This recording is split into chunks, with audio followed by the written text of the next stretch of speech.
নমস্কার, welcome to astro console. আজকে বলবো বৃশ্চিক রাশির মাসিক রাশিফল সেপ্টেম্বর 2025। প্রথমে একটা কথা বলে রাখি, ভিডিও চলার সময় যদি দেখা যায় যে ভিডিওর ল্যাঙ্গুয়েজ যদি ইংলিশ হয়ে গেছে, তাহলে কোনো চিন্তা না করে, ঘাবড়ে না গিয়ে কী করতে হবে, ভিডিওর কর্নারে যেতে হবে। কর্নারে গিয়ে সেটিংস অপশন আছে, ওখানে চাপ দিলেই অডিও ট্র্যাক বলে একটা অপশন আসবে। অডিও ট্র্যাকে চাপ দিতে হবে। অডিও ট্র্যাকে চাপ দিলে বেঙ্গলি অরিজিনাল, ওইখানে চাপ দিলেই আমার ভাষা, আমার কথা, অরিজিনালি যেটা ভিডিওর ভাষা সেটা শুনতে পাওয়া যাবে। তাহলে এই সমস্যা এখন চলছে, সমস্যার সমাধান হলো এইটা। তো তারপরে শুরু করছি আজকের রাশিফলের বিষয়টা। রাশিফল সেপ্টেম্বর মাস বৃশ্চিক রাশির জন্য ঘটনাবহুল মাস হবে। অনেক কিছু ঘটবে এবং তার মধ্যে বেশিরভাগই ভালো কিছু ঘটবে, এবং ভালো কিছু ঘটনা ঘটার জন্য আমাদের রাশিপতি বা লগ্নপতি মঙ্গলদেব একাই যথেষ্ট। তো তিনি কিছু ঘটাবেন একাদশ ও দ্বাদশ ভাবে থেকে। এই মাসে 4টে গ্রহ রাশি পরিবর্তন করবে। তার তারিখগুলো আগে বলে রাখি, তারপরে ফলাফল বিচার করব যে কি পরিবর্তন করে, মানে রাশি পরিবর্তন করে কি ফল তিনি আনবেন, সব বিচার করছি। আচ্ছা, এরপরে বলবো যে আমি গোচরগুলো, মানে এই সেপ্টেম্বর মাসে গ্রহদের কি গোচর হবে সেটা বলবো, তারপরে ফল বিচার করে ভিডিও শেষ করব। আচ্ছা, প্রথমে তাহলে কি বললাম যে গ্রহদের, মানে কোন গ্রহগুলো রাশি পরিবর্তন করছে তাদের সম্বন্ধে বলবো। প্রথমে হচ্ছে শুক্র, বুধ, মঙ্গল ও রবি, এই 4টি গ্রহ রাশি পরিবর্তন করবে। কবে কবে করবে, কোথায় যাবে, সব বলে দিচ্ছি। 14 সেপ্টেম্বর মঙ্গল রাশি পরিবর্তন করে কন্যা থেকে যাবে তুলা রাশিতে। তুলা রাশিতে গিয়ে তখন সেখানেও চিত্রা নক্ষত্র তিনি পাবেন। মঙ্গল থাকবে নিজের নক্ষত্রে, তাহলে ভালো একটা ব্যাপার। নিজের নক্ষত্রে থাকলে মঙ্গলের জন্য ভালো হলো। অনেকে বলবে মঙ্গল নিচস্থ হয়ে গেছে, তুলায় গিয়ে মঙ্গলের বল কমে গেছে, মঙ্গলের জন্য অনেক অমঙ্গল হতে পারে। তো আমি বলছি যতক্ষণ তিনি চিত্রায় থাকবেন ততক্ষণ পর্যন্ত কোনো ভয়ের কারণ নেই। যখন তিনি সাথী নক্ষত্রে যাবেন তখন একটু ভয় আছে। সাথী নক্ষত্রে তিনি যাবেন সেপ্টেম্বরের শেষ দিকে, সেটা আমি পরে যখন সাপ্তাহিক রাশিফল হবে তখন আমি বলে দেব, এবং তখন কি ঘটনা ঘটবে সেটাও বলে রাখবো। আচ্ছা, এবারে 15 সেপ্টেম্বর, তার ঠিক পরের দিন 15 সেপ্টেম্বরে দেখতে পাবো বুধ ও শুক্র দুজনেই একসঙ্গে রাশি পরিবর্তন করছেন। তাহলে বুধ যাবে আমাদের সিংহ রাশি থেকে কন্যা রাশিতে, মানে স্বক্ষেত্রী হবে বুধ, এটা ভালো। মানে একাদশপতি একাদশ ভাবে আসবে, মানে লাভের ঘরে থাকবেন, তিনি লাভ দেবেন। কী লাভ? অর্থ লাভ দেবেন, বুদ্ধি লাভ দেবেন, এবং কিছুটা ভালো সময়ও আনবেন। তাহলে লাভ হবে, অর্থাৎ তিনি লাভের দিকটা নিশ্চিত করবেন। আচ্ছা, তারপরে সেই দিনেই শুক্রদেব, যা আমাদের সপ্তমপতি, তিনি আমাদের ভাগ্য ভাব থেকে, নবম ভাব থেকে যাবেন দশম ভাবে, মানে কর্কট থেকে যাবে সিংহ রাশিতে। তো এই একটা ভালো দিক, মানে 15 তারিখে এটা হলো। আচ্ছা, তারপরে 17 তারিখে 17 সেপ্টেম্বর রবি দেব তিনি সিংহ রাশি থেকে যাবেন কন্যা রাশিতে। তারপরে তিনি পড়বেন বুধের সঙ্গে যুক্ত হবেন। রবি বুধ একাদশভাবে বুধায়িত রাজযোগ তৈরি হবে।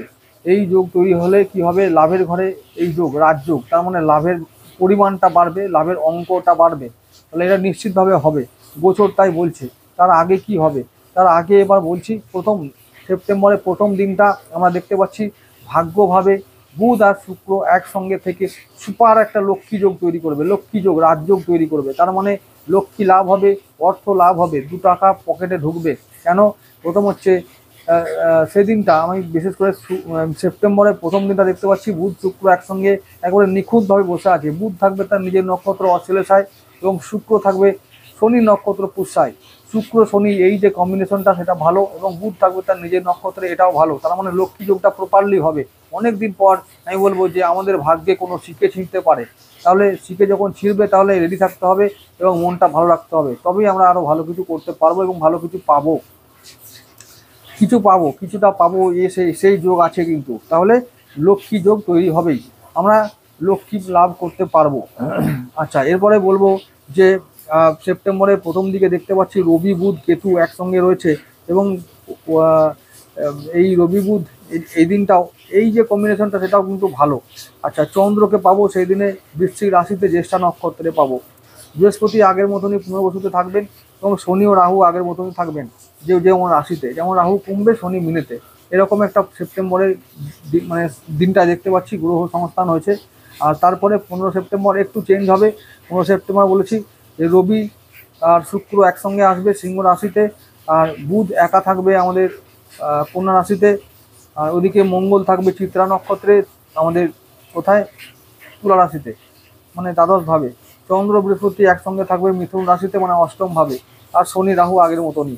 30 তারিখে মানে 30 সেপ্টেম্বর ওই দিনটা দেখতে পাবো শুক্র কেতুকে একসঙ্গে আমাদের দশম ভাবে। আচ্ছা, রবি বুধকে একসঙ্গে পাবো আমাদের লাভের ঘরে একাদশ ভাবে মানে কন্যা রাশিতে, আর মঙ্গল চলে আসবে তখন সাতী নক্ষত্রে, রাহু নক্ষত্রে মঙ্গলদেব থাকবেন, আর শনিদেব থাকবেন মীন রাশিতে, রাহু কুম্ভে থাকবে ঠিক আগের মতনই যেমন তারা থাকার সেইভাবে থাকবে। এই হলো আমাদের 1 নম্বর মানে প্রথম দিনটা, 15 নম্বর দিনটা আর 30 নম্বর দিনটা। তার আগেও কিছু পরিবর্তন হবে, সেগুলো আমি উল্লেখ করে দেব। এবার বলবো যে ফল কি হবে। প্রথমত 1 থেকে 14 পর্যন্ত, এই 14 কেন 13 পর্যন্ত, 13 নম্বর দিন মানে 1 থেকে 13 তারিখ পর্যন্ত, 13 সেপ্টেম্বর পর্যন্ত কোনো পরিবর্তন নেই। তাহলে পরিবর্তনটা যেমন ছিল তেমন থাকবে আর কি। তাহলে কি হবে, লক্ষ্মী যোগটা প্রপারলি হবে, আর রবি বুধ কেতু একসঙ্গে আমরা সিংহ রাশিতে পাবো। তারপর 14 হলে 14 তারিখে আমাদের মঙ্গল চলে যাবে চিত্রায়, আর ওদিকে চিত্রায় আগে থেকেই থাকবেন তিনি, কিন্তু তুলায় চলে যাবে, রাশি পরিবর্তন করবেন। তো এই যে রাশি পরিবর্তন যখন করবেন তিনি লগ্নপতি চলে যাবেন দ্বাদশ ভাবে, এবং দ্বাদশ ভাবে থেকে তিনি ষষ্ঠ ভাবে সপ্তম দৃষ্টি রাখবেন। তাহলে ষষ্ঠ ভাবটা কি হলো, সপ্তম দৃষ্টি। এখানে একটা কথা বলে রাখি, মঙ্গলের দৃষ্টি বিচার নিয়ে আমি একটা কথা বলে রাখবো। মঙ্গল যখন তুলায় যাবেন, তুলায় গিয়ে আমাদের ষষ্ঠ ভাব যখন তিনি দেখবেন তখন শত্রু দমন করবেন, ঋণ মুক্তি আমাদের তখন হবে, রোগ থেকে মুক্তি পাবো, এটা ভালো কথা। সপ্তম দৃষ্টিটা শুভ দৃষ্টি, কোনো অসুবিধা নেই। রোগের দায়ে কিছু খরচা হতে পারে, এটা একটা বাজে দিক। আরও একটা বাজে দিক আছে, মঙ্গলের অষ্টম দৃষ্টি পড়বে আমাদের সপ্তম ভাবে মানে বৃষ রাশিতে। বৃশ্চিকের সপ্তম ভাব আমরা জানি কি বৃষ রাশি, বৃষ রাশিতে সপ্তম দৃষ্টি পড়ার দরুন, সপ্তম নয় বৃষ রাশিতে অষ্টম দৃষ্টি পড়বে। তাহলে মঙ্গল কোথায় আছে, তুলায়। তার ঠিক উল্টো দিকে কি রাশি, মেষ রাশি। তার ঠিক মেষের পরের দিকটা কি, বৃষ রাশি। তাহলে বৃষ রাশি হচ্ছে মঙ্গলের অষ্টম দৃষ্টি পড়বে, অষ্টম দৃষ্টি। তাহলে ওইখানে কি হবে, আমাদের ব্যবসা বাণিজ্যে একটু গতি আসতে পারে, কিন্তু দাম্পত্য সম্পর্ক, যে দাম্পত্য সাথী তার শরীর স্বাস্থ্যে অবনতি হতে পারে, দাম্পত্য জীবনে অশান্তি হতে পারে, এইগুলো হবে। তবে আবার একটা কথা, যেহেতু মঙ্গল আমাদের কারগ্রহ, তাই অশান্তিটা খুব তুমুল পর্যায়ে পৌঁছাবে না যে আমাদের খুব খারাপ কিছু হবে। মানে শরীর অসুস্থ হতে পারে জীবনসাথীর, তার সঙ্গে অশান্তি হতে পারে, কিন্তু মানে এর বেশি কিছু না। তবে ব্যবসা বাণিজ্য ভালো হবে, মঙ্গল তখন আবার ব্যবসাটাকে ভালো জায়গায় তুলে নিয়ে চলে যাবে। আচ্ছা, মঙ্গলের চতুর্থ দৃষ্টি পড়বে আমাদের আমাদের কোথায়, আমাদের 1, 2, তৃতীয় ভাবে, তৃতীয় ভাবে পড়বে। তৃতীয় ভাব কোনটা, মকর রাশি। তাহলে মকরে পড়বে তার চতুর্থ দৃষ্টি। তাহলে আমাদের কি হবে, আত্মীয় স্বজন ভাই বোন এরা আমাদের সঙ্গ দেবে, এরা আমাদের পাশে থাকবে, এরা আমাদের কাজ এগিয়ে দেবে, এরা আমাদের সমর্থন করলে আমাদের সমস্ত কাজে আমাদের সুবিধা হবে। তো এই একটা ভালো ব্যাপার হবে। ব্যাস এই হলো, মানে ভাইয়েরা পাশে থাকলে বা স্থানীয়রা কেউ যদি পাশে থাকে তাহলে আমাদের কাজের অনেক সুবিধা হয়। বিভিন্ন কাজ, সে অফিসের কাজ, ঘরের কাজ, যদি সে আমার একটু কাজের জায়গাটা হালকা করে দেয় তো ভালো ব্যাপার। এরকমই ঘটনাগুলো ঘটবে। আচ্ছা, এরপরে বলবো, মঙ্গলের কথা বলে ফেললাম। এরপরে যখন মঙ্গল রাশি পরিবর্তন করবে না, অর্থাৎ যখন তিনি কন্যায় থাকবেন তখন কি হবে। তো 1 থেকে 13 তারিখ পর্যন্ত তিনি কন্যায় থাকবেন, তখন তিনি আছেন লাভের ঘরে। ঠিক এখন যেমন ফল দিচ্ছেন মঙ্গলদেব, সেরকমই ফল দেবেন। তবে কন্যা রাশিতে থাকার সময় যখন তিনি চিত্রায় যাবেন তখন তিনি আরও বেশি স্ট্রং হবেন, এবং তিনি তখন আমাদেরকে লাভের ঘরটা, যে আমরা লাভের জন্য বা কিছু অর্জন করার জন্য, 2 টাকা পাওয়ার জন্য আমরা চেষ্টা করছিলাম বা ভাবি যে 2 টাকা হলে ভালো হবে, সেই 2 টাকা হবে, কিন্তু সেই সময় ওইগুলো হবে, লাভ তিনি দেবেন। যেহেতু লগ্নপতি থাকবেন স্ট্রংভাবে, আমাদের একাদশভাবে লাভের ঘরে তিনি লাভ দিয়ে যাবেন। ওই যে লক্ষ্মী যোগের কথাটা বললাম, তো লক্ষ্মী যোগটা প্রপারলি যখন হচ্ছে 1 থেকে 14 পর্যন্ত, এই যোগের ফলটা আমরা পাবো। অর্থাৎ লক্ষ্মী যোগের যে একেবারে প্রপার যে ফলটা আমরা, যেটা অনেকের হয়তো আটকে যাচ্ছে বা হবে না বা হচ্ছিল না, তো সেই সময় মঙ্গলদেবের কৃপায় আমরা এই লাভটা করতে পারবো, লক্ষ্মী লাভ হবে। এটা হলো আমাদের একটা পজিটিভ দিক, ভালো ব্যাপার।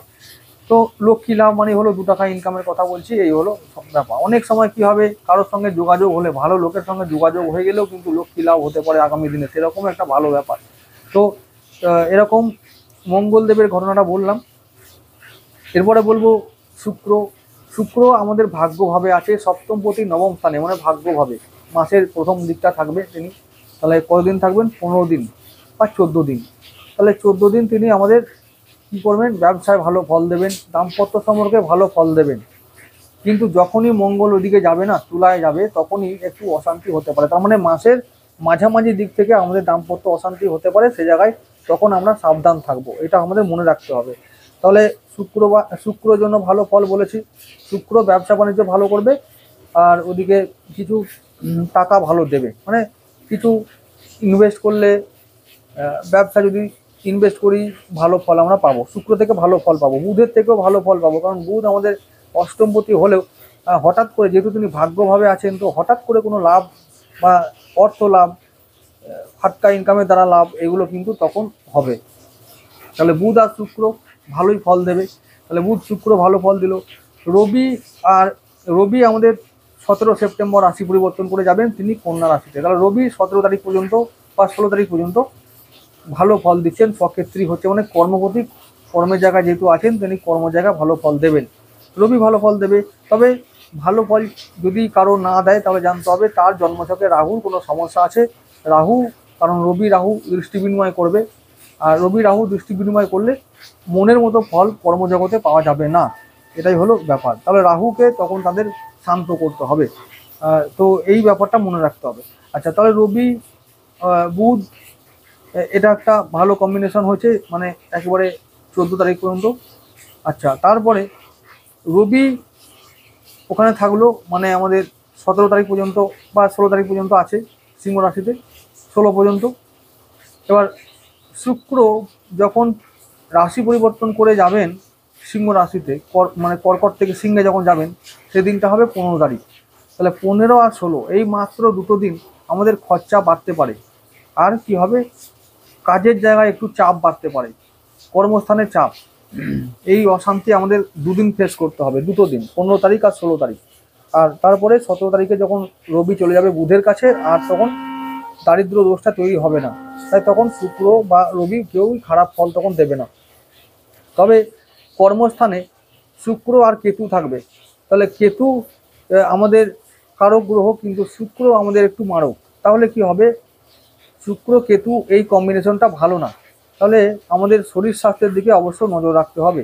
যাদের শুক্র ঘটিত রোগ আছে শরীরে বা সমস্যা আছে, তাদেরকে সাবধান থাকতে হবে। যেমন যদি ব্লাড সুগার থাকে, ব্লাড প্রেশার থাকে, প্রস্টেট থাকে, তো এইরকম অবস্থায় আমাদের, বা মেয়েদের যদি কোনো রকম শুক্র ঘটিত সমস্যা থাকে, তাহলে কিন্তু আমাদের সাবধান থাকতে হবে। শুক্র কেতু আমাদের গুপ্ত রোগ দেয়, গুপ্ত রোগ, এবং হঠাৎ করে দেয়। তো এই ব্যাপারটা আমাদেরকে মাথায় রাখতে হবে, সেইভাবে চলতে হবে।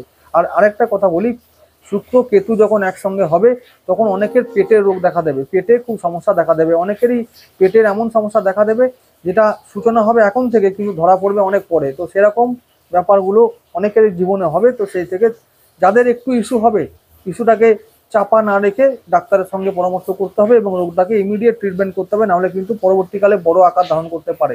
তাহলে পেটের সমস্যা, প্রস্টেটের সমস্যা, ব্লাড প্রেশার ও ব্লাড সুগারের সমস্যা, এগুলো আমাদের এখন এই মাসে দেখতে হতে পারে। এই সমস্যা থেকে আমরা যদি মুক্তি চাই, তাহলে আমাদের সজাগ থেকে সময় মতন ট্রিটমেন্ট করতে হবে। এই হলো ব্যাপার। এছাড়া বলবো যে বুধ মাত্র 2 দিনের জন্য 15-16 এই মাত্র 2 দিনের জন্য কন্যা রাশিতে লাভের ঘরে স্বক্ষেত্রী হবেন। তো ভালো থাকবেন, তিনি ভালো জায়গায় থাকবেন। তাহলে সেই 2 দিন লাভের ঘর মানে পূর্ণ হবে, বা লাভ বা যা কিছু অর্জন করতে চাই, সেটা অর্থ হতে পারে, সম্মান হতে পারে, যা কিছু অর্জন করতে চাই সেটা ভালোভাবে হবে, এবং সেটা তখনই ওই 2 দিনের মধ্যে হয়ে যাবে। আচ্ছা, তারপরে রবি যখন বুধের সঙ্গে আসবে 17 তারিখে, তখন আরেকটা রাজযোগ হবে। তো সেই সময় আরও কর্মের জায়গায় আরও লাভ পাবো আমরা, কর্ম থেকে অর্থ লাভ করতে পারবো, কিছু সঞ্চয় করতে পারবো। আর শনি আর রবি তখন একে অপরের সঙ্গে দৃষ্টি রাখবে। কিভাবে হবে? রবি থাকবে কন্যায়, আর শনি থাকবে ঠিক তার উল্টো দিকে মীন রাশিতে। তাহলে সমসপ্তম দৃষ্টি বিনিময় করবে। তাহলে রবি হবে দুর্বল এবং পীড়িত, তাহলে রবি পীড়িত হলে কর্মের জায়গায় চাপ তৈরি হবে, কর্মের সমস্যা তৈরি হবে, তো অনেকের কর্মহানি হতে পারে। এরকম একটা ব্যাপার আমি দেখতে পাচ্ছি যে অনেকের কর্মহানি হবে। আর কর্মের যদি হানি নাও হয়, হানি না হওয়াটাই ভালো, আমি চাইবো তোমাদের কর্মহানি না হোক। তো চাপ থাকবে, ভীষণ চাপ থাকবে, সেই চাপটাকে হ্যান্ডেল করা খুব মুশকিল হয়ে পড়বে। তবে বুধকে বিশ্বাস নেই, সে কর্মহানি করতে পারে, কারণ অষ্টমপতি। এটা একটা মাথায় রাখতে হবে যে যদি এরকম কোনো অবস্থা তৈরি হয় তাহলে আগে থেকে ব্যবস্থা নেওয়াটাই ভালো। আর যদি কখনো এরকম কর্মে নতুন অফার আসে তাহলে বলবো যে সেই অফারটা সত্যি করেই আমার পক্ষে এফেক্টিভ কিনা বা কার্যকরী কিনা সেটা জানতে হবে আগে, এবং জেনে ভেবেচিন্তে করলে ভালো হয়, কাজ করাটাই উচিত হবে। না হলে গিয়ে দেখবো অফারটা নিলাম, কাজের অফারটা নিয়ে পরে গিয়ে দেখবো আফসোস করতে হচ্ছে। সেরকম যাতে না হয় তাই আগে থেকে চিন্তা ভাবনা করতে হবে। তাহলে এই মঙ্গলের কথা বললাম, বুধের কথা বললাম, রবি শুক্রের কথা বললাম। রবি শুক্র থেকেও খারাপ ব্যাপার, শুক্র কেতু এইটা খারাপ, এটা জন্য বলেছি। এরপরে যেটা বলবো সেটা হলো যে বৃহস্পতি, চন্দ্র বৃহস্পতি একসঙ্গে থাকবে কিছুদিনের জন্য, ওই 16 তারিখে, 15 তারিখে। তাহলে 15 তারিখে ওই দিনটা ভালো দিন। ওই দিনটা বলেছি বুধ থাকবে সক্ষেত্রী হয়ে একাদশভাবে লাভের ঘরে, রবি শুক্র একসঙ্গে থাকবে। কিন্তু সেই দিনটা মানে এই যে দারিদ্র দোষ যেহেতু থাকবে গোচরে, তাই ভালো যোগ কোন দিকে হবে, অষ্টমভাবে ভালো যোগ, লক্ষ্মী যোগ হয়েছে, গজকেশ্বরী যোগ হয়েছে। তার মানে আমার কিছু প্রাপ্তি যোগের ঘটনা ঘটেছিল, কিন্তু আমি প্রাপ্তি করব, কিছু হয়তো পাবো, কিন্তু পেলেও রাখতে পারবো না, কারণ ওই যে রবি আর শুক্র একসঙ্গে আছে, দারিদ্র দোষ তৈরি করে টাকাটা ব্যয় করিয়ে দেবে। যেহেতু তিনি শুক্র ব্যয়পতি, তো ব্যয় করিয়ে দেবে। তো এরকম যাতে ব্যয়টা না হয় তাই সাবধান থাকাই ভালো, যাতে আয় ও ব্যয়ের মধ্যে নিয়ন্ত্রণ রাখা যায় সেদিকে নজর রাখতে হবে। এবারে চলে যাব আমাদের শনির কথায়। শনি এখন বক্রী আছেন পঞ্চমভাবে, তিনি পঞ্চমভাবে ভালো ফলই দেবেন। ভালো ফল মানে হলো যে সন্তানের জায়গায় যদি কোনো কাজ বাকি থাকে তো সেই কাজগুলো এবার এই মাসে শেষ হবে। শিক্ষা সংক্রান্ত বিষয়ে, প্রেম সংক্রান্ত বিষয়ে যদি কোনো কাজ কমপ্লিট থাকে, মানে কমপ্লিট হয়নি, তো সেই সমস্ত কাজগুলো এবার কমপ্লিট করতে হবে এবং কমপ্লিট হয়ে যাবে। সন্তান বিষয়ে শুভ ফল, বেশ ভালো ফলই পাওয়া যাবে, খারাপ না। আর রাহু চতুর্থভাবে আছে, রাহু যতদিন চতুর্থভাবে থাকবে ততদিন পর্যন্ত পুরোপুরি মানসিক শান্তি বা গৃহে শান্তি আসবে না, কোনো না কোনো সমস্যা লেগেই থাকবে। রাহু 4th হাউসে ভালো ফল দেয় না। তো এরকমই একটা মাস হবে আমাদের সেপ্টেম্বর মাসটা। রাহু শনি ছাড়া বাকি সমস্ত গ্রহগুলো, বৃহস্পতি, শুক্র, কেতু, রবি, বুধ, মঙ্গল, চন্দ্র, এরা সবাই ভালো ফল দেবে এবং ভালো ফলই দেবে। যে যার যেমন ভাব, অর্থাৎ যদি চন্দ্র যদি আমাদের ভাগ্যপতি হয় তিনি ভাগ্য ভাবটা শুভ রাখবেন, 80% শুভ রাখবেন, আর তারপরে 20% চ্যালেঞ্জ দেবেন। আর যদি মনে করুন শুক্র যদি হয় সপ্তমপতি, তাহলে সপ্তমপতি আমাদের দশমভাবে গিয়ে কেতুর সঙ্গে প্রবেশ করলো, তাহলে কর্মক্ষেত্রে কি হবে, একটু চাপ থাকবে এবং কর্মক্ষেত্রে গুপ্ত শত্রু থাকতে পারে, গুপ্ত শত্রু। তো এরকমই গুপ্ত শত্রু থেকে সাবধান, এরকম একটা আমাদের কিছু ফল ঘটবে সেপ্টেম্বর মাসে। বাকি রবি, মঙ্গল, চন্দ্র, বৃহস্পতি এরা তো আমাদের ফেভারে থাকলো। বুধকে নিরপেক্ষ ভাবতে পারি, শনিকেও নিরপেক্ষ ভাবতে পারি, আর রাহু আর শুক্রকে যদি আমরা একসঙ্গে ট্যাকেল করতে পারি তাহলে একটু ভালো ফল পাওয়া যাবে। কারণ রাহু শুক্র আমাদের এই মাসে সমসপ্তম দৃষ্টি বিনিময় করবে, বিশেষ করে কবে যেন 15 তারিখ থেকে, 15 সেপ্টেম্বর থেকে রাহু শুক্র গুরু শিষ্য যোগ তৈরি করবে। এটা একটা ভালো ব্যাপার, কর্মক্ষেত্রে ফাটকা ইনকামের বা এক্সট্রা ইনকামের পথ খুলিয়ে দেবে। তো আমরা সেই পথগুলোকে ফলো করলে আমরা কিছু এক্সট্রা ইনকাম করতে পারবো। এক্সট্রা ইনকাম, হঠাৎ প্রাপ্তি, এগুলো এই মাসে হবে। বিনিয়োগে লাভ হবে, বিনিয়োগ করলে আমাদের এই মাসে বেশ ভালো ফল পাওয়া যাবে। আচ্ছা, লগ্নপতি মঙ্গল যখন দ্বাদশে থাকবে তখন কী হবে, হতে পারে শরীর খারাপ। আর মঙ্গল যখন রাহুর নক্ষত্রে থাকবে, যখন সাথী নক্ষত্রে থাকবে, তখন আমাদের শরীর নিয়ে সাবধান থাকার সঙ্গে সঙ্গে বলবো শত্রু নিয়েও সাবধান থাকতে হবে। আর বিশেষ করে ভাতৃবিবাদ বা জমি জগা সংক্রান্ত যাদের সমস্যা চলছে তাদের সমস্যাগুলো আর একটু বাড়বে। মঙ্গল রাহু কম্বিনেশনটা ভালো হবে না। সেপ্টেম্বরের শেষ দিকটা মানে 25 তারিখের পর থেকে 5 দিন পর্যন্ত একটু ভালো করে থাকতে হবে, শরীর স্বাস্থ্য বিষয়ে সাবধান থাকতে হবে। আর মঙ্গল থাকবে রাহুর নক্ষত্রে গিয়ে একবারে নিঃস্বস্ত হয়ে যাবে, তখন তাই শরীর খারাপের টেন্ডেন্সি বাড়বে। আচ্ছা, এরপরে বলবো যেটা এই মাসে যে সমস্ত কম্বিনেশন দেখতে পাচ্ছি সমস্তটাই ভালো। তো খারাপ শুধু শুক্র কেতু, তাই জন্য শরীরের দিকে নজর রাখতে হবে। শরীরের দিকে নজর রাখার জন্য কারণ হয়ে যাবে একটাই, যে মঙ্গল থাকবে রাহু নক্ষত্রে আর শুক্র থাকবে কিছুটা মঘায় এবং কিছুটা কেতুর সঙ্গে। তখন কি হবে, তখনই আসল দিকে শরীর খারাপ হতে পারে। অনেক সময় ওই যে কেতুর জন্য ব্যাক পেন হয়, গুপ্ত রোগ তৈরি হয়। তা এমনভাবে রোগটা আসে আমাদের দেহে যাতে আমরা সহজে ধরা না, মানে যাতে আমরা ধরতে পারবো না, এরকম একটা ব্যাপার হবে, মানে ডাক্তাররাও ধরতে পারবে না, এরকমই মাঝে মাঝে অবস্থা তৈরি হয়। তো সেরকমই অবস্থা এই মাসেও তৈরি হবে, তো সেইগুলো থেকে সাবধান থাকতে হবে। যাই হোক, এই মাসটা ভালোই বলবো। 80% ভালো ফল আর 20% খারাপ ফল চ্যালেঞ্জ দেবে। চ্যালেঞ্জ কে দেবে? রাহু, শনি ও শুক্র, এরা চ্যালেঞ্জ দেবে। তবুও চ্যালেঞ্জগুলো পার করতে পারবো, কারণ মঙ্গলদেব থাকবে একটা ভালো জায়গায় এবং আমাদের লাভের প্রতি বুধ লাভের ঘরে থাকবে। তো লাভ হবে, অনেক ফাইট করে হলেও লাভ হবে, ভালো হবে, অর্থপ্রাপ্তি হবে এবং লক্ষ্মী লাভ হবে। তাহলে এই মাসটা বেশ ভালোই বলা চলে বৃশ্চিক রাশির জন্য। তাহলে তোমরা ভালো থেকো। আবার এই মাসটা পুজোর মাস, একটা উৎসবের মাস, তাহলে সবাই উৎসব করো, আনন্দ করো এবং ভালো থাকো। দেখা হবে আবার আগামী ভিডিওতে। নমস্কার।